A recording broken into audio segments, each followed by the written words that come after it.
नमस्कार, city online में आपका स्वागत है। मैं हूं राखी सिंह। बुलेटिन की शुरुआत करते हैं इस वक्त की हेडलाइंस के साथ। भाजपा के बयान का कांग्रेस ने किया विरोध। कहा, कांग्रेस ने आतंकवाद से लड़ाई लड़ने का किया है कार्य।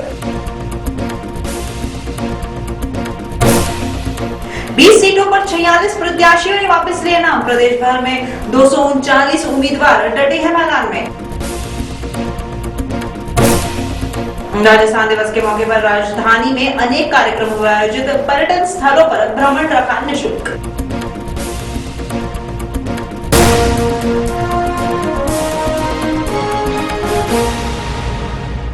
और अब खबरें विस्तार से।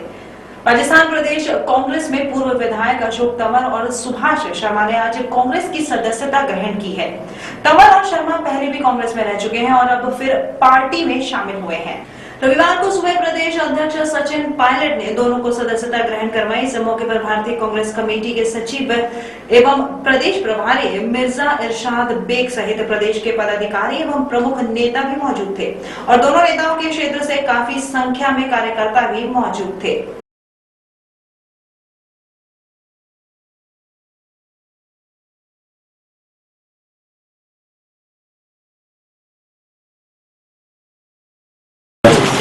लोकसभा चुनाव के प्रचार के दौरान इन दोनों ने इच्छा जाहिर करी और प्रदेश अध्यक्ष होने के नाते इन दोनों का स्वागत किया है और मुझे लगता है कि इन दोनों के पार्टी में वापस आने से संगठन को मजबूती मिलेगी और निश्चित रूप से जो लोकसभा के चुनाव उसमें और ऊर्जा से सब लोग मिलकर काम करेंगे। ऐसा 163 MLA का बहुमत सरकार को मिला, बहुत उम्मीदें थी, लेकिन इन 100 दिन के अंदर अंदर एक ऐसा नकारात्मक प्रशासन प्रदेश में रहा कि अब सब लोग समझते हैं कि उनको इस भाजपा की सरकार को अगर आईना दिखाना है तो एक बार फिर कांग्रेस का दामन थामना पड़ेगा। उदाहरण के तौर पर इन 3.5 महीने के अंदर 2 बार ओलावृष्टि हुई और जितने गांव में हम लोग गए आज तक किसी भी एक किसान को एक नया पैसे का मुआवजा सरकार ने नहीं दिया। राजस्थान प्रदेश कांग्रेस की प्रवक्ता अर्चना शर्मा ने आतंकवाद पर भाजपा द्वारा दिए गए बयान की आलोचना की है और कहा है कि कांग्रेस ने तो आतंकवाद से लड़ाई लड़ने का कार्य किया है, लेकिन भाजपा के कार्यकाल में राजधानी में सीरियल बम ब्लास्ट हुए थे, जबकि कांग्रेस ने आतंकवाद से लड़ाई लड़ने व उनको पकड़ने का कार्य किया।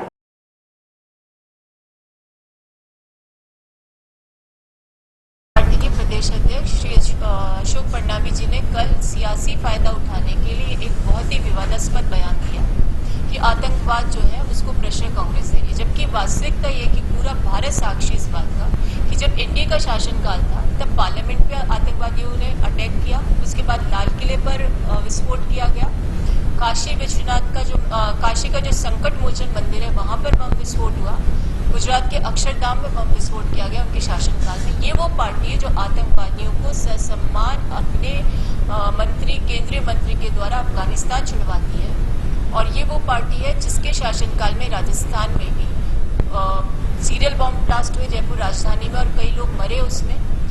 और आपको सबको विदित है कि पूर्ववर्ती जो कांग्रेस का शासन था बिल्कुल अछूता रहा आतंकवाद के जो गतिविधियां। लोकसभा चुनावों के मद्देनजर जयपुर शहर जिला कांग्रेस सेवा दल की बैठक प्रदेश कांग्रेस कार्यालय में मुख्य संगठक सुरेश चौधरी के नेतृत्व में संपन्न हुई।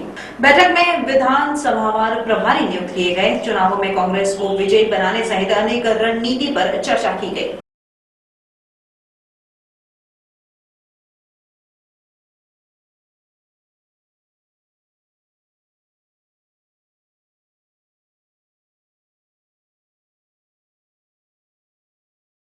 2014 के लोकसभा के चुनाव के तमाम तैयारियों के लिए अखिल भारतीय सेवा दल के मुख्य संगठक माननीय महेंद्र जोशी जी, संगठक प्रभारी राजस्थान श्री रामजी लाल जी के दिशा और निर्देशानुसार हमने तमाम लोकसभाओं में और हर संभाग में हमारे प्रभारी नियुक्त कर दिए हैं और उनको जिम्मेदारी दी गई है कि वो हर विधानसभा में सेवा दल के पदाधिकारियों की नियुक्ति करेंगे और विधानसभा का प्रभारी ब्लॉक वाइज नियुक्ति करेंगे और तमाम लेवल के हमारे ये साथी हैं वो 1 तारीख से लेके और जब तक वोट पड़ेगा तब तक वो पोलिंग बूथ पे प्रदेश में 20 सीटों पर नामांकन नामांकन वापस लेने के अंतिम दिन शनिवार को 46 प्रत्याशियों ने नामांकन वापस लिया, जबकि 6 सीटों पर एक भी उम्मीदवार ने अपना नामांकन वापस नहीं लिया। इन सभी सीटों में सबसे ज्यादा नामांकन वापस जयपुर शहर लोकसभा सीट से लिए गए।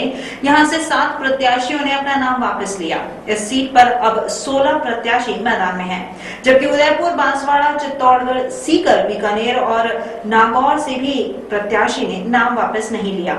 20 सीटों पर नामांकन वापस लेने की प्रक्रिया के बाद अब 239 प्रत्याशी मैदान में डटे हैं। इनमें सबसे ज्यादा श्रीगंगानगर लोकसभा सीट पर 17 उम्मीदवारों के बीच मुकाबला है, जबकि सबसे कम प्रत्याशी बांसवाड़ा और झालावाड़ 12 में सिर्फ 6 प्रत्याशी चुनाव लड़ रहे हैं। वहीं जयपुर ग्रामीण सीट पर 12 और जयपुर शहर में 16 प्रत्याशियों के बीच चुनावी मुकाबला है।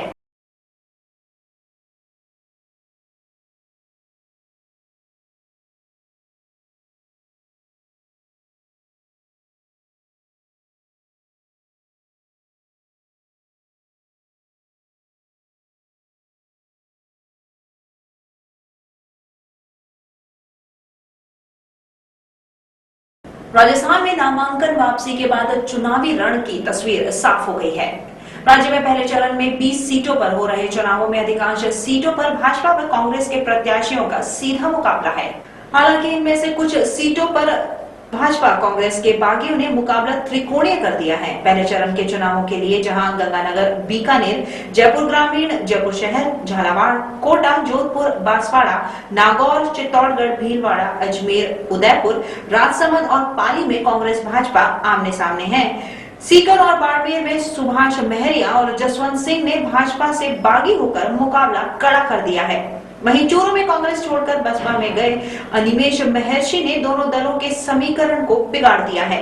इसके अलावा झुंझुनू में पूर्व चिकित्सा राज्य मंत्री राजकुमार शर्मा और जालोर में पूर्व केंद्रीय मंत्री बूटा सिंह ने निर्दलीय ताल ठोक दी है।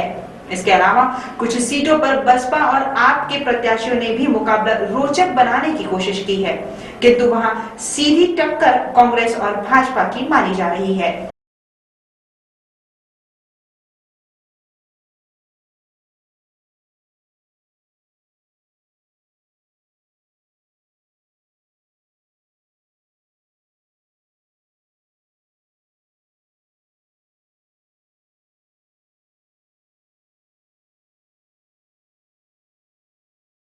राजस्थान दिवस के अवसर पर राजधानी में अनेक कार्यक्रम आयोजित किए गए। वहीं पर्यटकों के लिए संग्रहालय भी निःशुल्क रहे।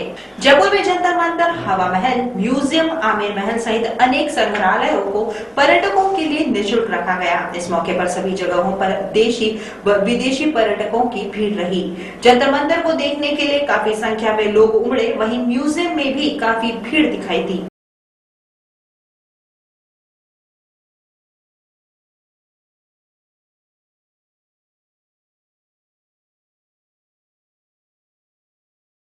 इस बार सोमवार सुबह विशेष ग्रह संयोग के बीच 60 साल बाद संयोग बना है कि ये नवरात्र कई ग्रहों के अशुभ फलों के प्रभाव दुर्गा पूजन से ही शमन हो जाएगा।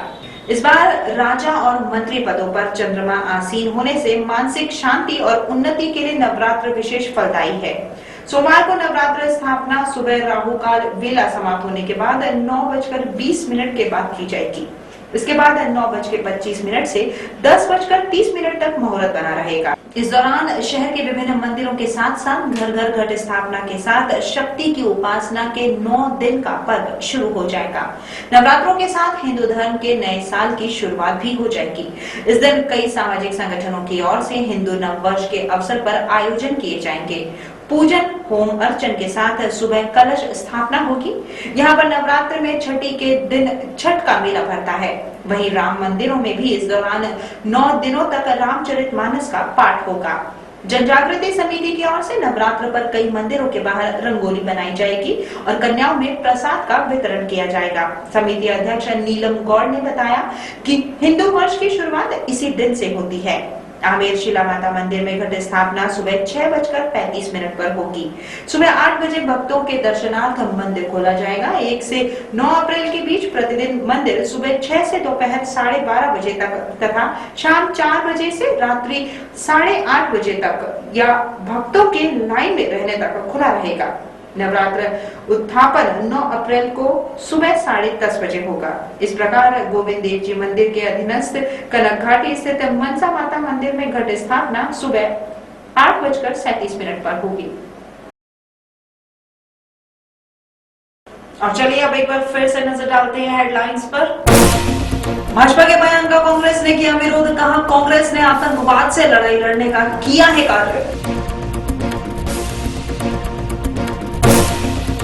20 सीटों पर 46 प्रत्याशियों ने वापस लिए नाम। प्रदेश भर में 239 उम्मीदवार डटे हैं मैदान में। राजस्थान दिवस के मौके पर राजधानी में अनेक कार्यक्रम हुए आयोजित। पर्यटन स्थलों पर भ्रमण रखा निःशुल्क।